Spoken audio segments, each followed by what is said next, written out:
My name is Dr. James Reynolds, and I'm about to tell you something that will fundamentally alter your understanding of our place in the universe. I shouldn't be sharing this information. The NDAs I signed carried threats of treason charges, but given what happened, what I witnessed, and what's coming, these legal concerns seem almost laughably trivial now. 3 years ago, I was recruited to the Desert Mesa Research Facility. My background is in xenobiology, a field that, until recently, was purely theoretical. I'd published extensively on hypothetical alien physiologies based on different biochemistries and evolutionary pathways. I thought my work would remain academic until a black government sedan pulled up outside my university office. Dr. Reynolds, the woman in the charcoal suit, said, not offering her name, "Your country needs your expertise. I can't tell you more until you sign these." She slid a stack of documents across my desk. The top page bore the Department of Defense seal. 2 weeks later, after signing more confidentiality agreements than I knew existed, I was on a helicopter flying over the Nevada desert. Below us, nothing but sand and scrub for miles, until suddenly a massive complex appeared, built into the side of a mesa. Most of it, I would learn, extended deep underground. The helicopter landed, and I was greeted by Director Philip Hoffman, a man whose perpetually loosened tie and bloodshot eyes spoke of someone who hadn't truly slept in months. "Welcome to Desert Mesa, Dr. Reynolds," he said, extending his hand. His grip was firm but clammy. "What you're about to see is beyond classified. It doesn't exist in any public record. Neither do you, as of now."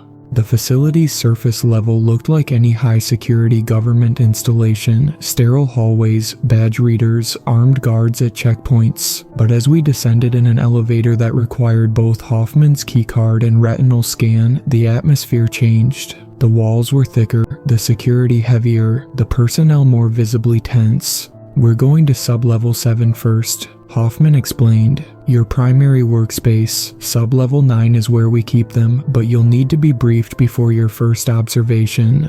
"Them?" I asked, my mouth suddenly dry. Hoffman just looked at me, his expression unreadable. "You're here because 3 months ago, something crashed in Wyoming. Something not from Earth." The first week was orientation.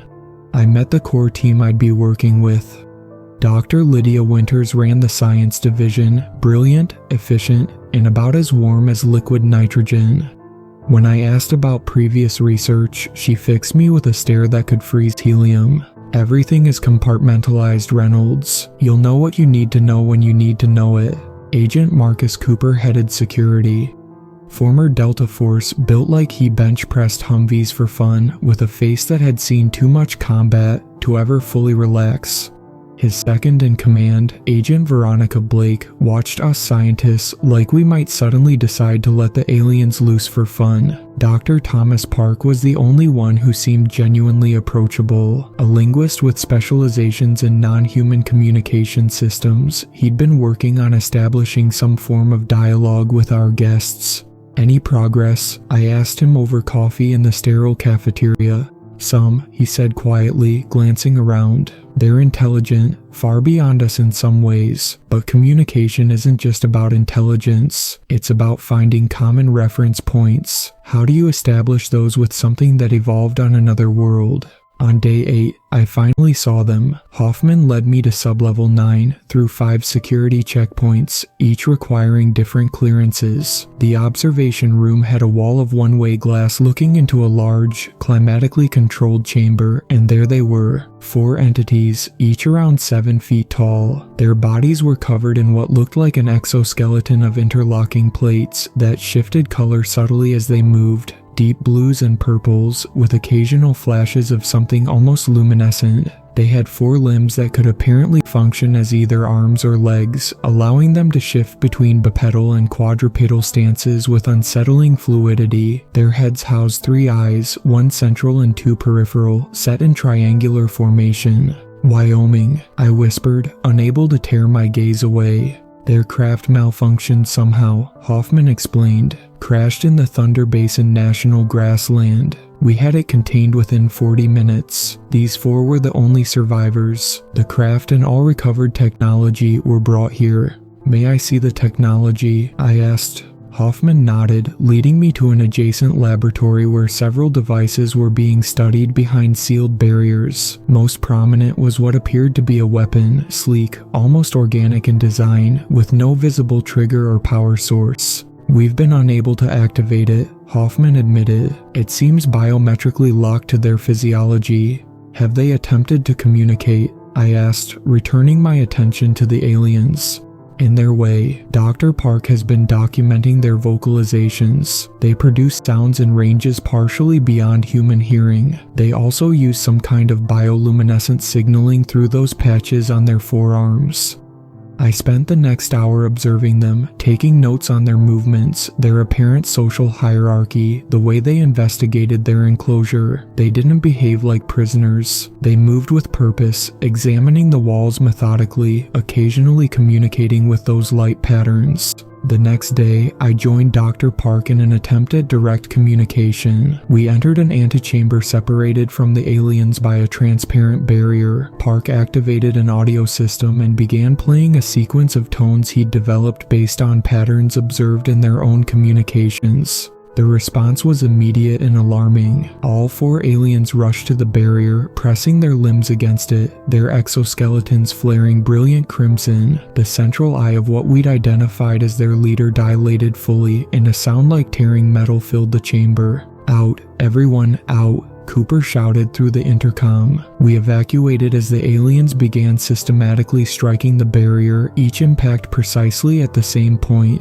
"What happened?" Hoffman demanded once we were back in the secure area. "Either they really disliked our greeting," Park said, reviewing the footage, "or we accidentally said something extremely provocative." I couldn't shake the feeling that their reaction wasn't aggression but urgency. 3 months passed in intensive study. We made progress in small increments. I focused on their biology, using remote scanning technology since direct samples were deemed too risky after the communication attempt. Their cellular structure was carbon-based, but arranged in ways that defied conventional understanding. Their metabolism operated on principles that would revolutionize medicine if we could decipher them. One remarkable discovery was their ability to regenerate damaged tissue at rates that made even our fastest healing animals look glacial by comparison. I observed one of them recover from what appeared to be a self-inflicted wound to its exoskeleton within hours, the damaged plates knitting back together through some biological process I couldn't begin to comprehend.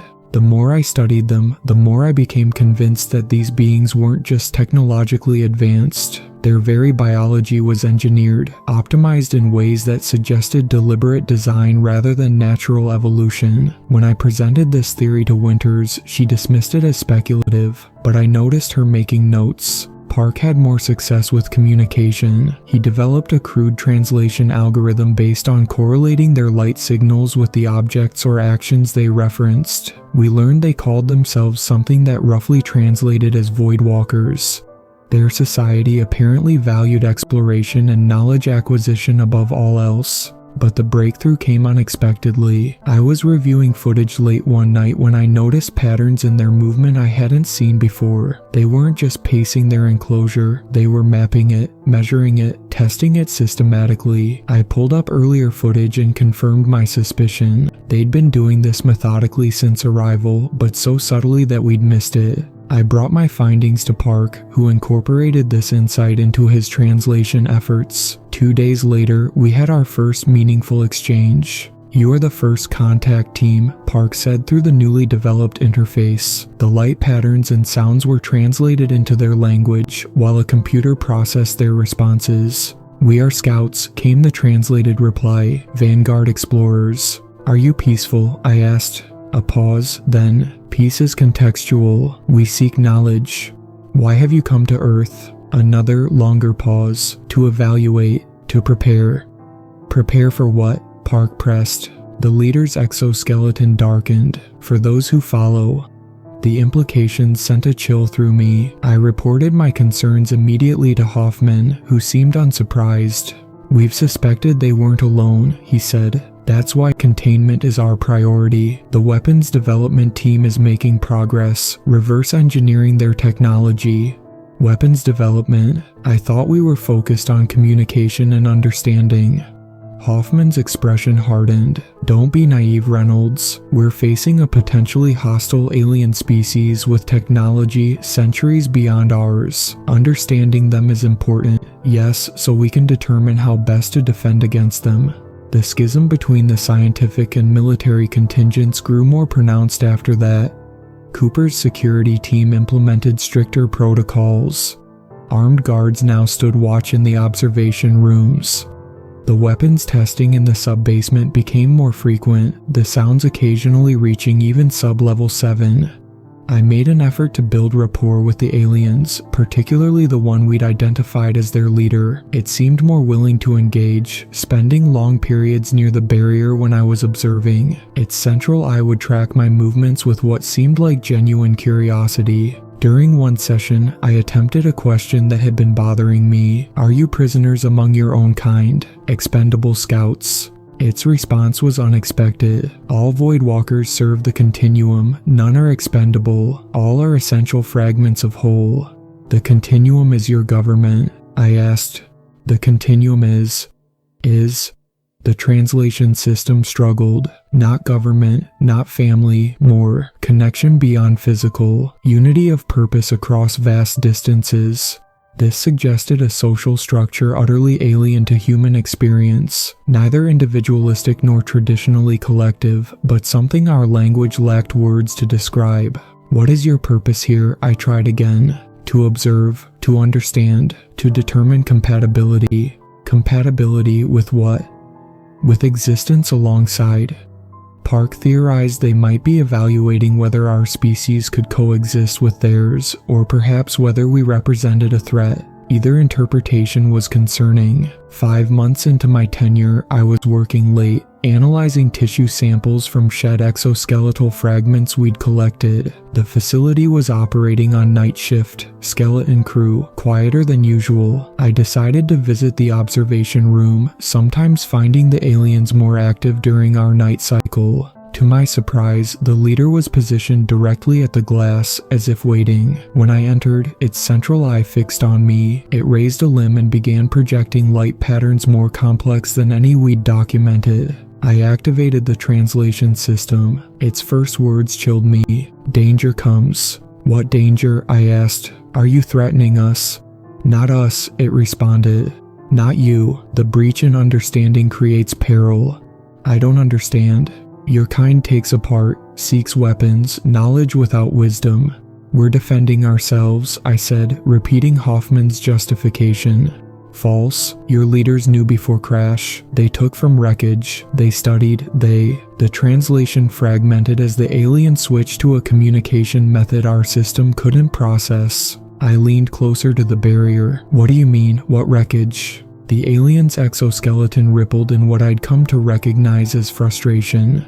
It tried again, slower, with simpler patterns. First contact was not Wyoming. Your government has collected our technology for 3 decades. The crash was. The translation struggled again. Intentional investigation. My blood ran cold. You crashed deliberately. To what end? To confirm suspicions, to locate missing technology, to evaluate threat level. I tried to process this. If true, it meant everything we thought we knew was wrong. The aliens hadn't accidentally crashed. They had come looking for something we'd taken from them.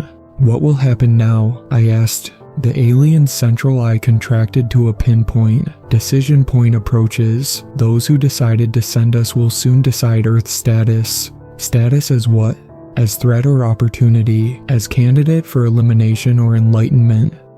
With that, it retreated from the barrier, rejoining its companions in what appeared to be an intense exchange of light signals that our system couldn't translate. I reported the conversation to Hoffman the next morning. He dismissed my concerns. They're manipulating you, Reynolds. Classic psychological warfare, sow dissent, create paranoia.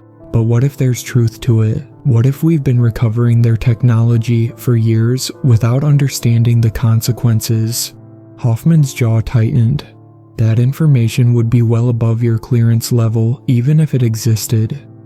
But doubt had taken root. That afternoon, while Hoffman was in Washington for a briefing, I used his emergency access codes, carelessly left visible on his desk during our meeting, to access classified files on the facility's secure server. What I found shattered everything I thought I knew. The government hadn't discovered aliens after the Wyoming crash. They'd known about the Voidwalkers for decades. The crash wasn't the first contact, it was the latest in a series of incidents carefully concealed from the public. A report dated 1989 detailed the recovery of non-terrestrial technology from a site in New Mexico. Another from 1995 described a biological sample of unknown origin obtained from a crashed object in the Pacific Ocean. By 2010, a dedicated task force had been established to collect and study these artifacts. Most disturbing was a document outlining Project Harbinger, a plan to vivisect one of the aliens to fully map their biological systems. The procedure was scheduled for the following week. I wrestled with my conscience through a sleepless night. By morning, I decided I needed more information directly from the source. I would attempt private communication with the aliens again, but events overtook my plans. At 2:17 a.m., the power fluctuated throughout the facility. I woke to the emergency lights activating in my quarters, followed by a blaring alarm and an automated voice. Security breach, Sublevel 9. All personnel implement protocol Thunderbird. This is not a drill. I dressed hurriedly and stepped into chaos. Personnel ran through the corridors, some heading to emergency stations, others clearly fleeing. I caught the arm of a passing technician. "What's happening?" "They're out," he gasped. "The containment field failed during the power surge. They've killed 3 guards already." I headed towards Sublevel 9, driven by a mixture of professional curiosity and horrible fascination. The elevator was locked down, so I took the emergency stairs, descending through increasing signs of disorder, dropped equipment, blood smears on walls. The security checkpoint to Sublevel 9 had been breached. 2 guards lay dead, their bodies contorted in ways that defied anatomy. They hadn't been shot or visibly wounded. It was as if their insides had been rearranged. I heard it before I saw it, a high-pitched whine followed by a sound like air being sucked through a narrow tube. I ducked behind an overturned desk just as one of the aliens moved into the corridor. It held something in its upper appendage, one of their weapons, now apparently activated. The device looked different now. Parts of it glowed with an internal light that pulsed in rhythm with the alien's own bioluminescent patterns. I realized with a start that the weapon wasn't just biometrically locked. It was somehow connected to the alien's biology, an extension of its body rather than a separate tool. Agent Blake appeared at the far end of the corridor, pistol raised. "Stop right there," she shouted. The alien tilted its head, almost curiously. Blake fired twice. The bullets seemed to slow midair, then dropped harmlessly to the floor. The alien raised its weapon, and that whining sound intensified. Blake clutched her chest, her expression one of confusion before she collapsed, blood seeping from her eyes and ears. I remained frozen in place until the alien moved on. Once sure it was gone, I made my way to the Emergency Communications Center on Sublevel 6. Other survivors had gathered there, Dr. Park, Agent Cooper, and a handful of security and research personnel. "The specimens are accessing our databases," Cooper was saying as I entered. "They've bypassed security on the central servers." "They're not just escaping," Park added. "They're gathering intelligence." "We need weapons that can actually hurt these things," said a security officer I didn't recognize. Cooper nodded grimly. "Special weapons cache in Sublevel 8. Prototype adaptations of their own technology, not fully tested, but better than conventional firearms." "How did they escape?" I asked. "The containment field was designed to withstand power failures." A technician named Donovan spoke up. "It wasn't just a power failure. The monitoring systems recorded an electromagnetic pulse of unknown origin just before the breach. Something fried our backup system simultaneously with the main power." "They planned this," Park said quietly. "They've been planning this since they arrived." Cooper organized us into groups. I found myself with Park, Cooper, and 2 security officers named Rodriguez and Patel. We moved cautiously through the facility toward the armory, the sounds of conflict echoing distantly through the corridors. As we moved, Park shared a disturbing theory. "I don't think they're killing indiscriminately," he whispered. "The casualties I've confirmed have all been military personnel or those involved in weapons research." "You think they're targeting specific individuals?" I asked.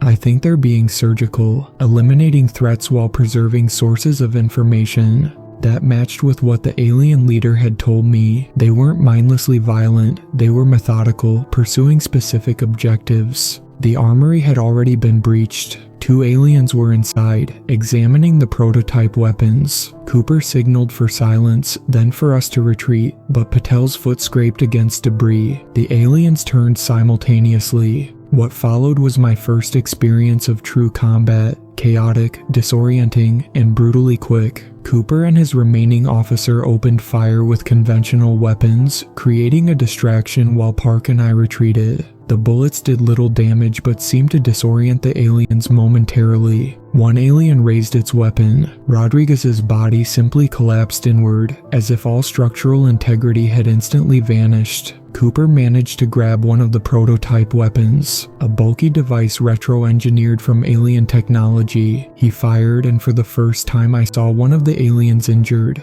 A section of its exoskeleton blackened and cracked, leaking luminescent fluid.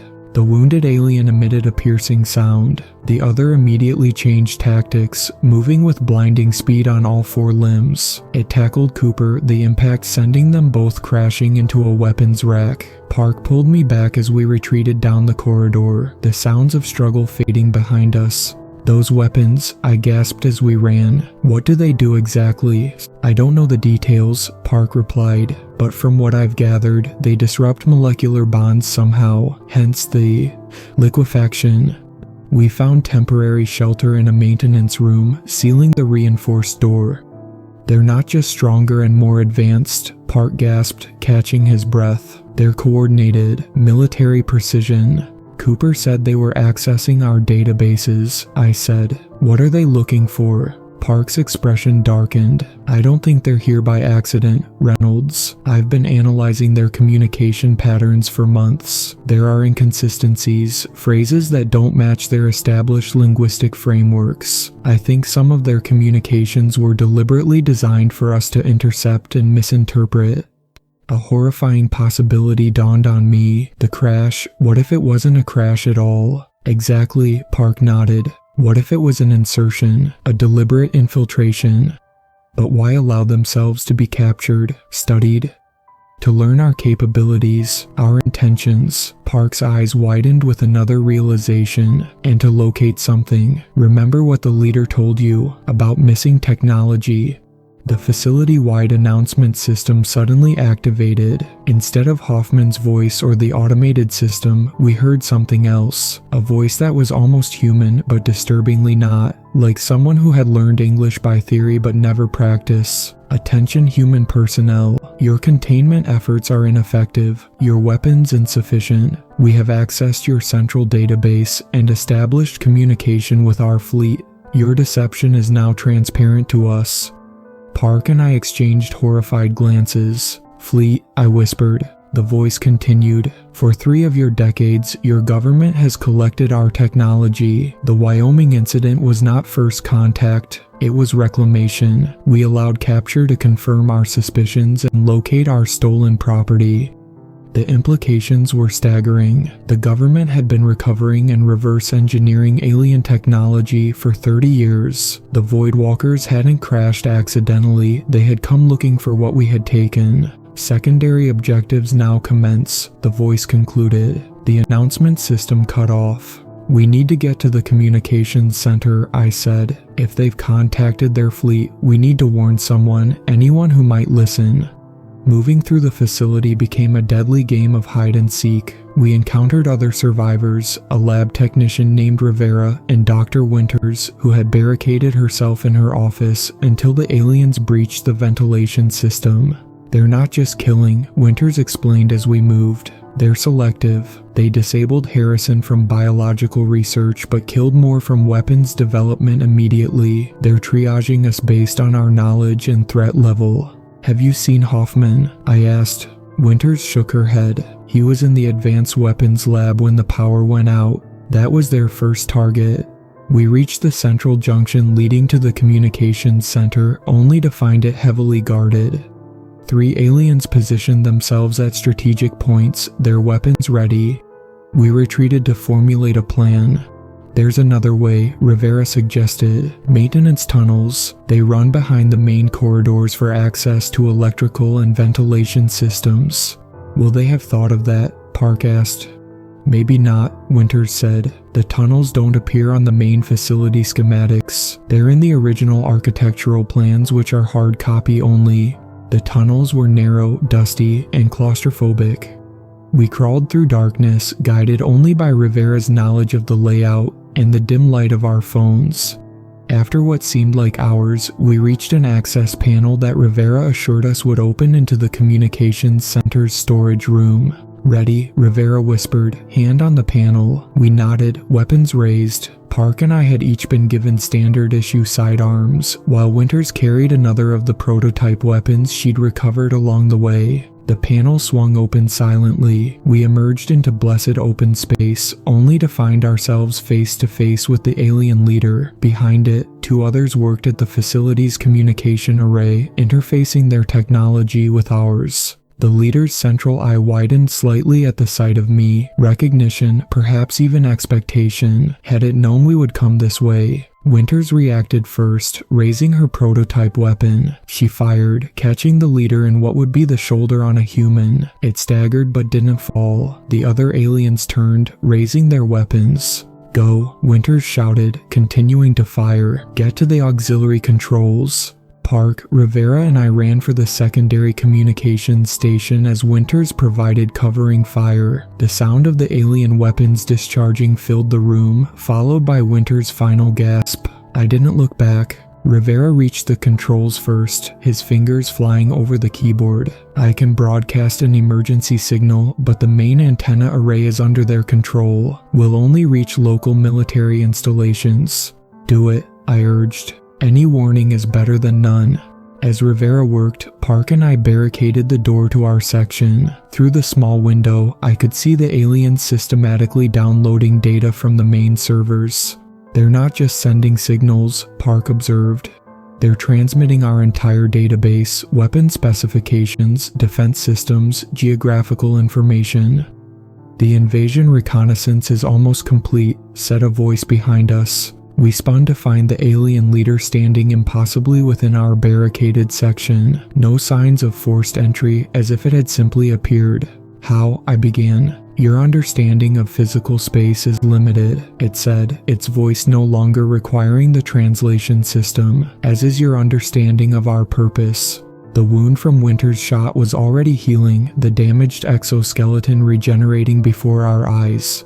You speak English, Park stammered. We have studied your species for generations, it replied. Your languages are primitive, easily mastered. Rivera had stopped typing, frozen in place. The alien paid him no attention, its 3-eyed gaze fixed on me. What do you want? I demanded. Originally, merely to recover what was taken. Your government has collected our technology from various incidents, some accidental, some deliberate sacrifices to evaluate your technological progress. The alien moved closer, its movement fluid yet somehow wrong, as if it was simultaneously in multiple positions. Now, however, the mission parameters have changed. Your weapons development poses a potential future threat. Preemptive action has been authorized. Rivera had finished his transmission and now stood frozen beside the console. You're planning an invasion, I said. Correction, the invasion began when your government first took our technology and began adapting it. We are simply responding. Its central eye fixed on me. However, extinction is not our preferred outcome.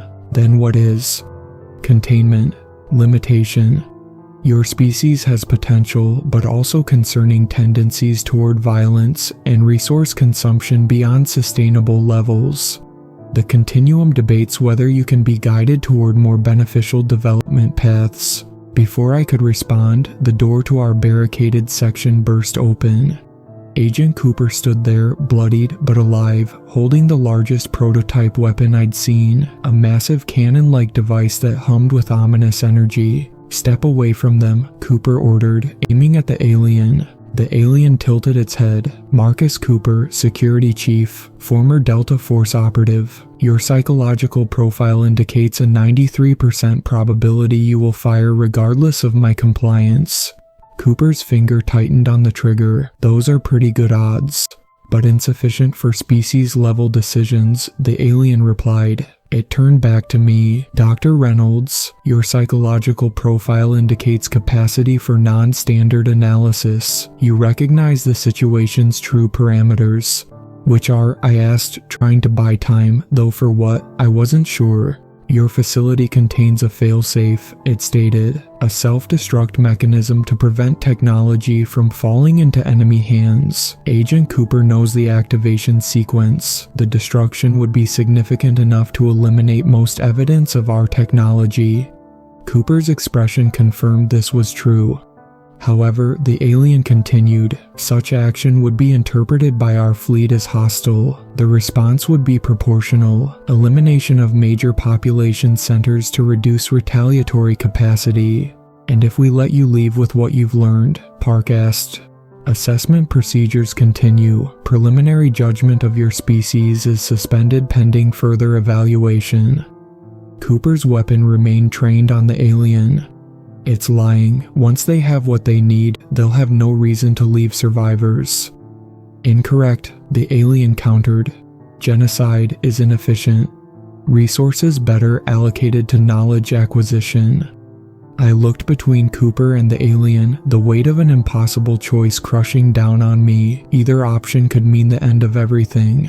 "There's a third option," I said finally. "You take your technology, all of it, and leave. No data about our defenses or population centers, just what was yours to begin with." The alien's exoskeleton rippled in what might have been consideration. "Insufficient. Knowledge acquired cannot be unacquired." "Then take me instead," I offered. "As a cultural liaison, I'll help you understand us better, show you why we deserve further evaluation rather than immediate judgment." Cooper looked at me in shock. "Reynolds, you can't be serious." But the alien's posture had changed. Unusual proposal, counter to expected human behavioral patterns. "I'm a scientist," I explained. "Like you, I value knowledge, understanding. If our species are to have any future besides mutual destruction, it begins with understanding."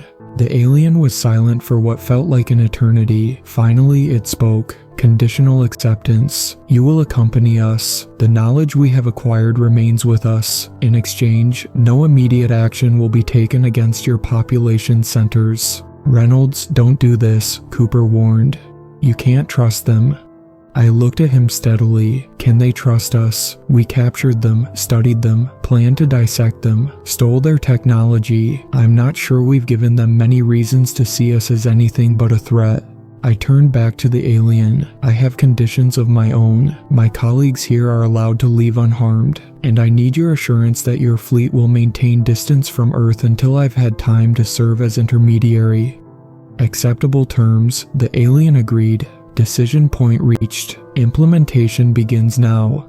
It extended a limb toward me, the exoskeleton parting to reveal something like a hand, though with too many joints, too fluid in its movement. Cooper raised his weapon higher. "Last chance, Reynolds. We can end this here." I looked at him sadly.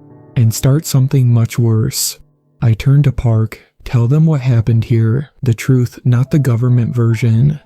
I reached out and took the alien's offered appendage. Its touch was neither warm nor cold, but somehow both and neither simultaneously.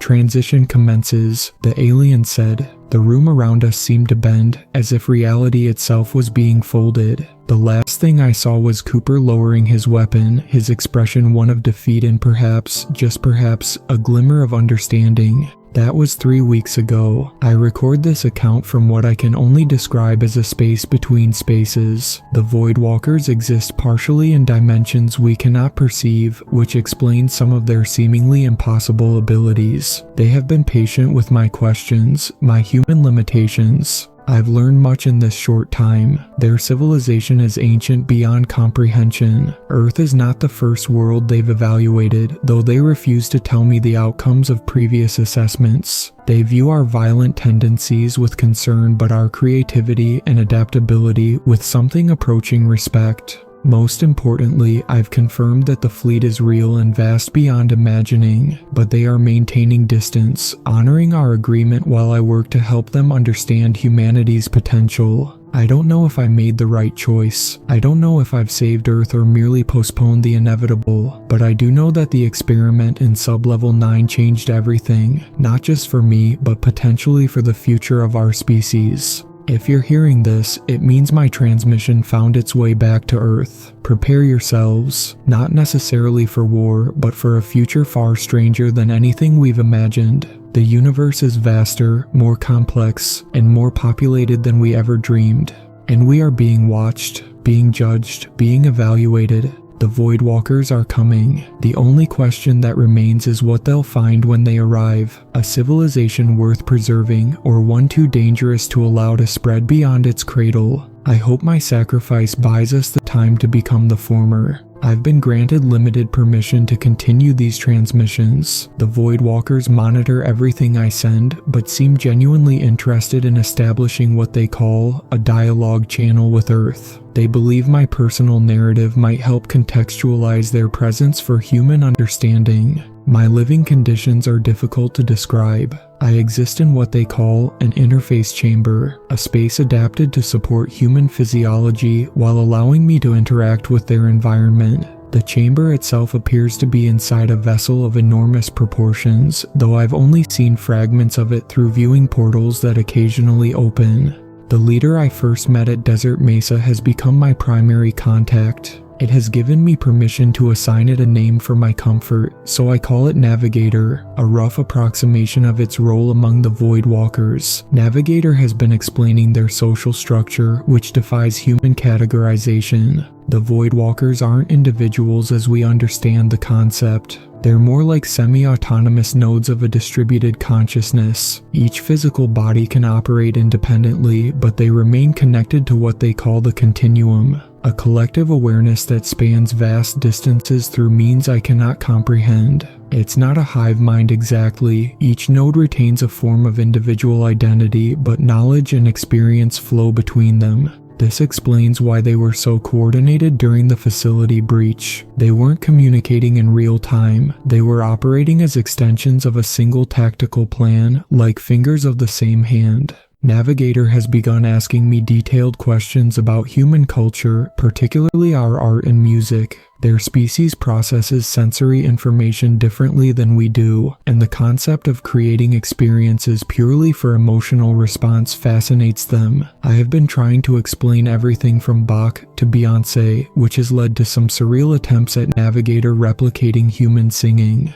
Tomorrow, I'm being taken to what Navigator calls the historical repository. Apparently, they've been observing Earth longer than any of us suspected. I'll transmit again when I learn more. The historical repository was not what I expected. Rather than a database or library, it's more like a living museum of memories. The Voidwalkers don't record information as we do. They preserve actual sensory experiences. Through some technology I cannot begin to understand, Navigator allowed me to experience Earth as seen through Voidwalker perception, dating back nearly 2 centuries. I watched the first crude radio signals leaving our atmosphere, viewed from orbit. I saw World War II from high above, the blossoms of atomic weapons at Hiroshima and Nagasaki triggering immediate attention from Voidwalker observers. Most disturbing was witnessing the first direct Voidwalker human contact in 1947, not Roswell as the conspiracy theorists believed, but a different site. A small scout vessel made deliberate contact with a military installation in northern Montana. The humans who encountered it reacted with predictable fear, firing upon the vessel. The Voidwalkers inside didn't retaliate. They allowed their craft to be captured, along with fragments of their technology. It was a test, an evaluation of how we would respond to the unknown. We failed. Instead of attempting communication, we immediately weaponized what we found. The Voidwalkers watched as we dismantled their gifts, reverse-engineered what we could, and locked away what we couldn't understand. According to Navigator, this pattern repeated throughout the decades. Small sacrificial craft would allow themselves to be detected or captured, carrying limited examples of their technology. Each time, our response was the same: secrecy, militarization, development of weapons. Your species consistently interprets the unknown as threat, Navigator explained. This pattern concerned the continuum.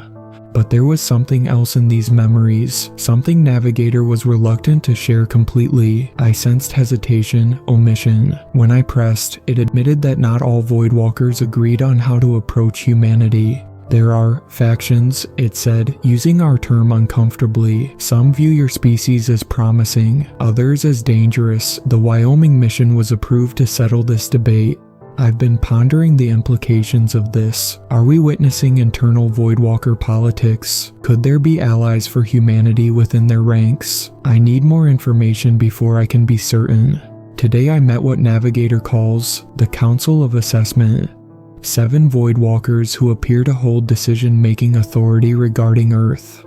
The meeting took place in a vast chamber with walls that seemed to extend into infinity, bending light in ways that made my eyes water. The council members were physically larger than Navigator, their exoskeletons displaying more complex patterns of bioluminescence. They didn't speak directly to me but communicated through Navigator, who translated their demands. They want detailed information about human decision-making structures, not just our governments and military, but how we form consensus, how ideas spread through our population, how our leaders emerge. I suspect they're looking for pressure points, ways to influence humanity without direct intervention. I've been carefully selective in my answers, emphasizing our diversity, our adaptability, our capacity for rapid change when united by common purpose. I've highlighted our greatest achievements, our art, our compassion, our resilience, while acknowledging our flaws. One council member seemed particularly interested in our capacity for self-sacrifice. Navigator translated its question. Your species will often risk or surrender individual existence for others, even non-kin. Explain this behavior. How do you explain love, loyalty, or moral courage to beings who experience consciousness so differently? I tried my best, describing everything from parental devotion to the stranger who dives into a river to save a drowning child. These actions seem counter to evolutionary advantage, came the response. Perhaps in the narrowest sense, I replied, but they're what make us human. After the council session, Navigator escorted me back to my chamber. For the first time, it shared something approaching a personal opinion. The council is divided on humanity's status, it said. Some favor limited contact and guidance, others advocate for more restrictive measures. And you, I asked, what do you favor? Navigator's exoskeleton rippled in that way I've come to recognize as discomfort. I was chosen for the Wyoming mission because of my specialization in emerging intelligences. I have observed 17 species at similar developmental stages to humanity, and 16 of those species are extinct. Most destroyed themselves when they gained the technology to do so. What happened to the 17th? Navigator's central eye fixed on me. They accepted guidance.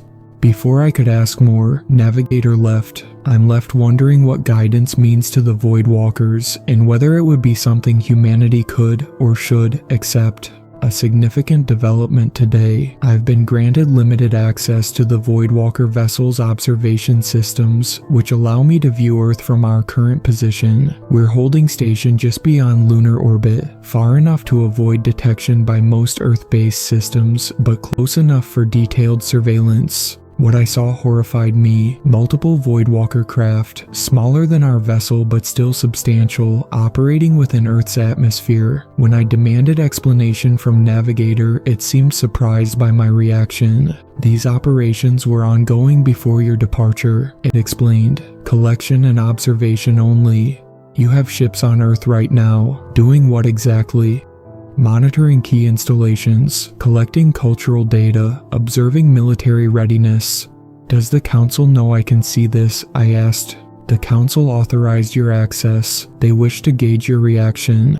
Another test then. I chose my next words carefully. If your intention is peaceful assessment, these covert operations will only confirm humanity's worst fears if discovered. It looks like preparation for invasion, not dialogue.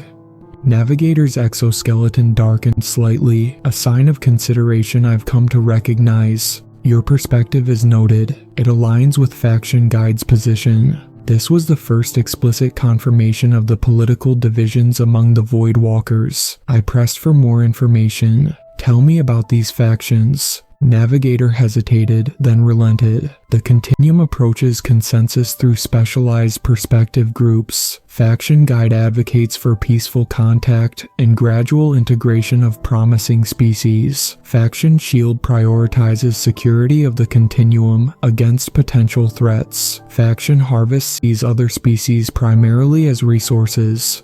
The implications chilled me. And which faction has the most influence regarding Earth? Currently balanced between Guide and Shield. Harvest holds minimal influence due to Earth's limited resource value compared to uninhabited systems. Small comfort, but at least we're not being viewed as simply a planet to strip mine. I asked the question that's been haunting me since leaving Earth. What happens if Shield gains dominance? Navigator's answer was clinical, emotionless, preemptive containment, technological regression protocols, population management, genocide, in other words, dressed in clinical terms.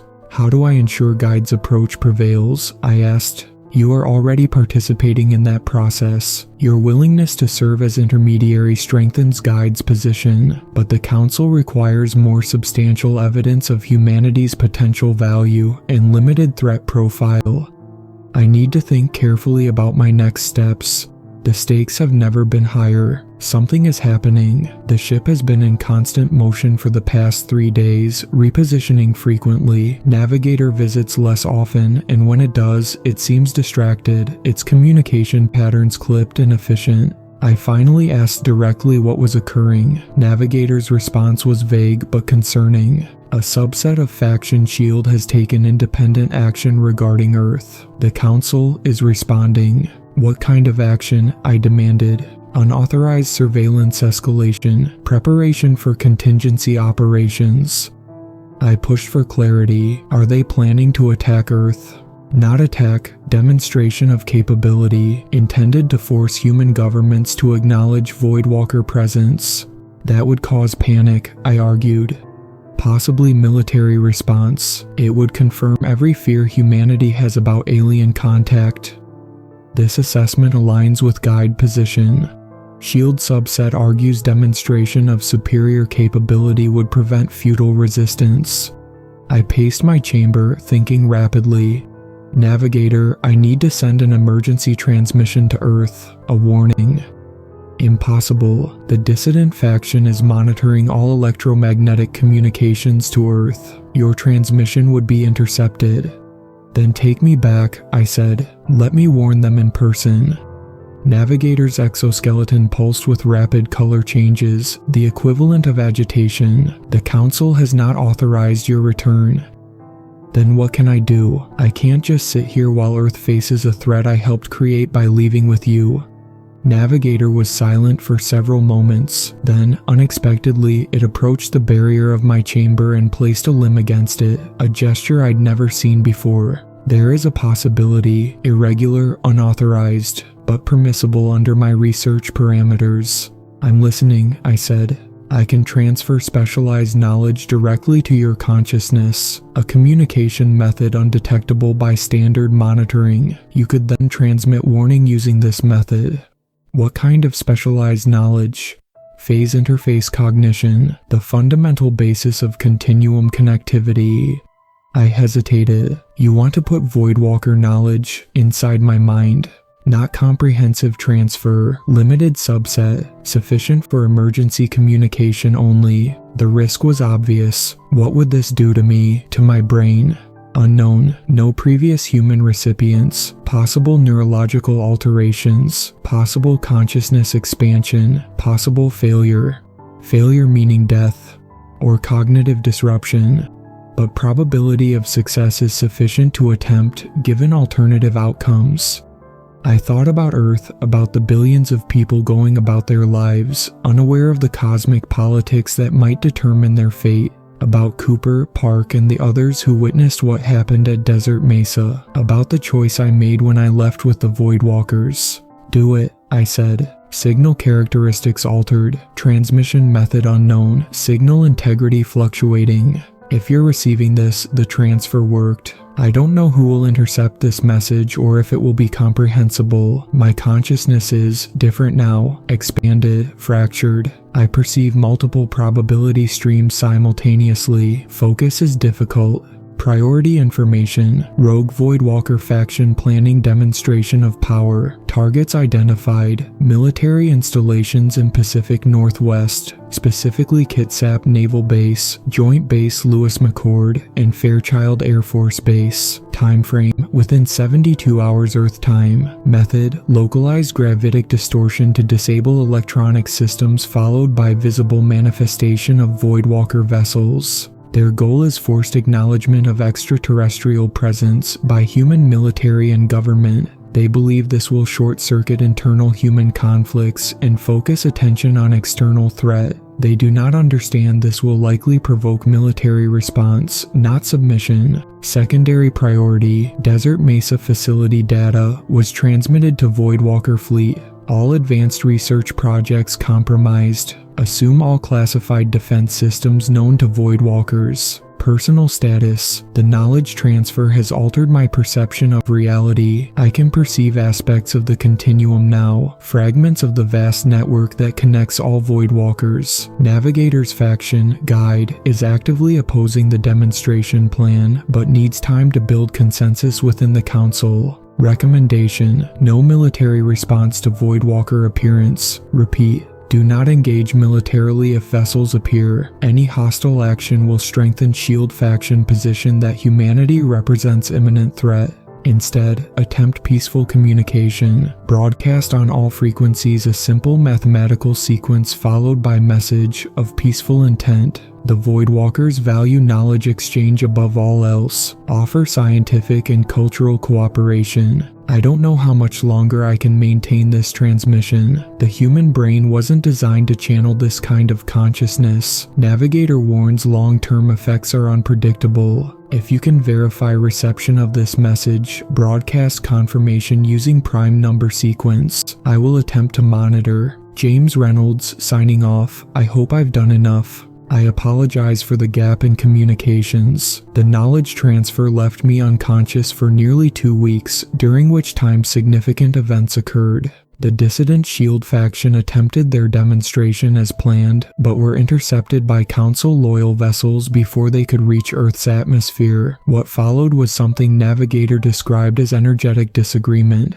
Apparently, the closest translation for armed conflict between Voidwalker factions. The engagement took place beyond lunar orbit, undetectable to Earth technologies. The dissident vessels were disabled and their crews reintegrated into the continuum, a process Navigator refuses to explain in detail but which seems to involve some kind of forced consciousness realignment.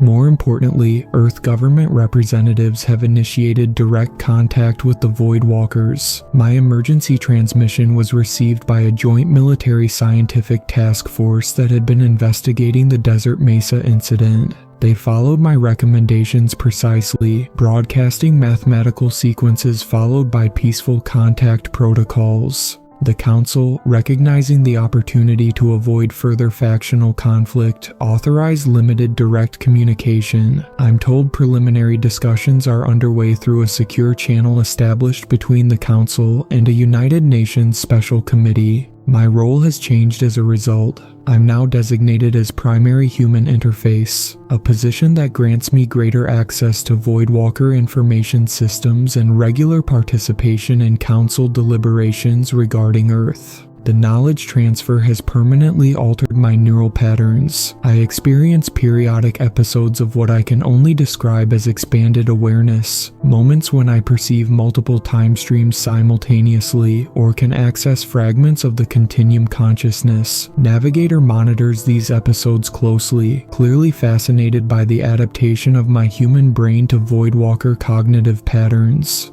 Your species shows remarkable neuroplasticity, it told me during one examination. No previous subject species has integrated continuum fragments so successfully. I should find that reassuring, but the implications of previous subject species are troubling. My personal condition aside, I believe we've averted immediate crisis. The Council has reached tentative consensus that humanity should be approached under guide protocols rather than shield containment measures. This means gradual, controlled contact rather than demonstration of force or technological suppression. But we're far from safe. I've learned that Voidwalker assessment procedures typically extend for decades or even centuries in their time frame. We remain under evaluation, our every response to their limited contacts meticulously analyzed and debated. I've argued repeatedly that humanity should be judged by our highest achievements rather than our worst tendencies, but even I must acknowledge the validity of their concerns. In the brief time I've been here, I've watched news feeds from Earth showing continued warfare, environmental degradation, and social conflict. Your species fights itself while greater challenges approach, one council member observed during a recent session. This suggests fundamental cognitive limitations. I had no effective counter-argument. Today I was granted a privilege no human has experienced before. The Council allowed me to observe Earth through what they call the Deep Perception Array, a technology that somehow combines gravitic sensing, electromagnetic monitoring, and something Navigator terms probability field analysis to create a comprehensive real-time model of the entire planet. I could see everything simultaneously: weather patterns, ocean currents, urban power grids, transportation networks, and most disturbingly, military deployments. The Voidwalkers have been aware of our every movement, our every secret installation, our every hidden weapon, from the beginning. Why show me this? I asked Navigator afterward. The Council debates final classification of Earth. You have advocated for humanity's potential. This context aids informed advocacy. Translation: they wanted me to understand just how completely they could destroy us if they chose to. More concerning was what Navigator revealed next. Earth is not the only inhabited world under Voidwalker assessment. They currently monitor 17 species across our galactic neighborhood, each at different developmental stages. Some, like us, have achieved spaceflight but remain confined to their home systems. Others are pre-industrial or even pre-agricultural. The galaxy undergoes cycles, Navigator explained. Periods of expansion followed by contraction. Species emerge, develop technologies, expand, and typically self-extinguish or regress. Rarely, very rarely, a species achieves stability and integration into the broader community. And the Voidwalkers, where do you fit in these cycles? Navigator's response was unexpected. We are caretakers, witnesses, guardians when necessary. We emerged from the previous cycle. The implication stunned me. How long ago was the previous cycle? Approximately 2.7 billion of your years. The Voidwalkers aren't just more advanced than us. They're from an entirely different epoch of galactic evolution. Their civilization has endured for timescales that make our entire species' existence seem momentary. Is that why you watch us? To see if we'll survive our own development? Partially, we also evaluate compatibility. Compatibility with what? The fundamental principles that enable long-term existence: energy balance, information preservation, consciousness expansion without destructive acceleration. These cryptic principles mean little to me, but Navigator insists they represent the core values that have allowed Voidwalker civilization to endure when countless others vanished. I asked the question that's been haunting me since I first learned of the factions. What happens to species that aren't deemed compatible? Navigator's answer was both reassuring and chilling. Most fail independently without intervention. Those that pose genuine expansion risks to other developing species receive guidance toward self-limitation. And if they refuse guidance, such instances are exceedingly rare.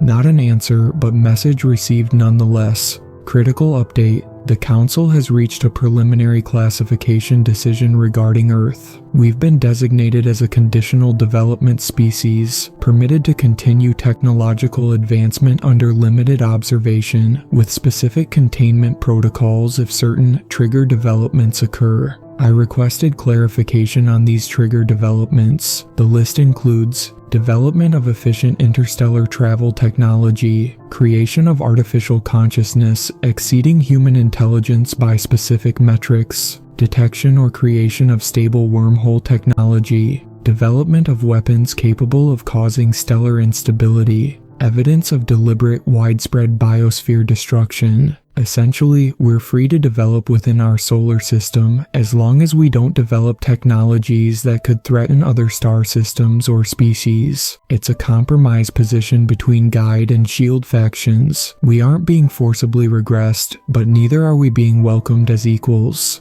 I pressed for details on the containment protocols that would be implemented if we crossed these boundaries. Navigator was evasive but eventually admitted they include targeted technology nullification, memory suppression of key scientific personnel, and in extreme cases, limited population reduction focused on leadership structures. These measures are rarely necessary, Navigator assured me. Most species recognize beneficial limitations when properly presented. I'm not sure humanity would agree with that assessment. The most immediate outcome of this decision is that I've been given a choice: remain with the Voidwalkers as a permanent liaison or return to Earth as an official intermediary. If I return, I'll be implanted with a communication node that maintains my connection to Navigator and the Council. I would serve as their representative, meeting with Earth governments to explain Voidwalker expectations and limitations. If I stay, I'll undergo further consciousness expansion, becoming more integrated with the continuum while retaining my human identity, a bridge between species. Navigator clearly prefers I stay. Your neural adaptation to continuum patterns exceeds projections. You could achieve perspectives no human has experienced. But my loyalty remains with humanity despite everything I've learned. If I return, I asked, what assurances do I have that the terms you've described won't change? That some future Shield faction won't push for more aggressive containment? The Council's classification decisions are binding for 1,000 years minimum. Revision requires supermajority consensus. A millennium of supervised development. It feels both generous and restrictive simultaneously. I've made my decision. I'm returning to Earth. Humanity deserves to know the truth about our place in the galaxy, about the watchful eyes that have been on us since our beginning, about the boundaries we must respect if we wish to continue our journey. Navigator has begun preparations for my return. The consciousness link they'll create will be permanent. I'll never truly be alone again, never fully human in the way I was before, but I'll be able to provide irrefutable evidence of everything I've witnessed, everything I've learned. This will be my final transmission before returning. The journey back to Earth will take approximately 3 weeks using conventional travel methods. The Voidwalkers are concerned that using their more advanced transportation would trigger detection systems and cause panic. If you're receiving these transmissions, know that first contact has already happened. It happened decades ago, beneath the notice of the public.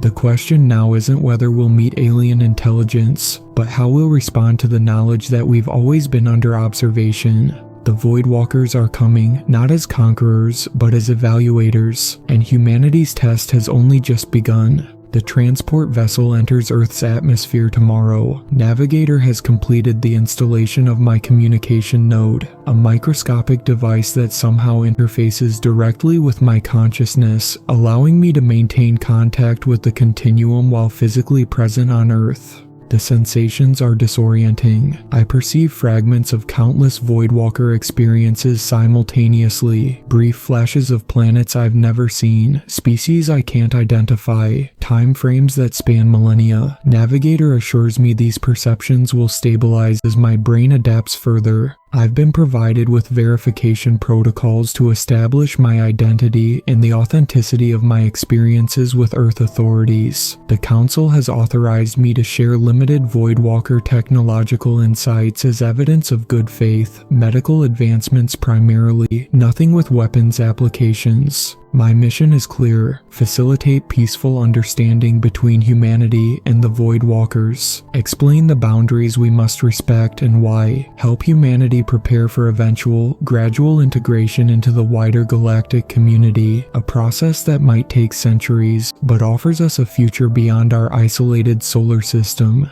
But I return with private concerns I haven't shared with Navigator or the Council. The factional divisions among the Voidwalkers seem more significant than they've admitted. During my consciousness expansions, I've glimpsed conflicts and disagreements spanning thousands of years, evidence that their unity isn't as perfect as they portray. More troublingly, I've caught fragmentary impressions of other species who reached our level of development but then vanished from the historical record. The official explanations cite self-destruction or voluntary regression, but certain memory patterns suggest otherwise. Are the Voidwalkers truly the benevolent guides they claim to be, or are they cosmic gardeners, pruning species that grow in directions they dislike? I can't be certain. The knowledge transfer has shown me wonders beyond human imagination, but also hinted at darker aspects of Voidwalker history. Perhaps both perspectives contain truth. They are ancient beyond comprehension, their morality and motivations impossible to fully grasp with a human mind.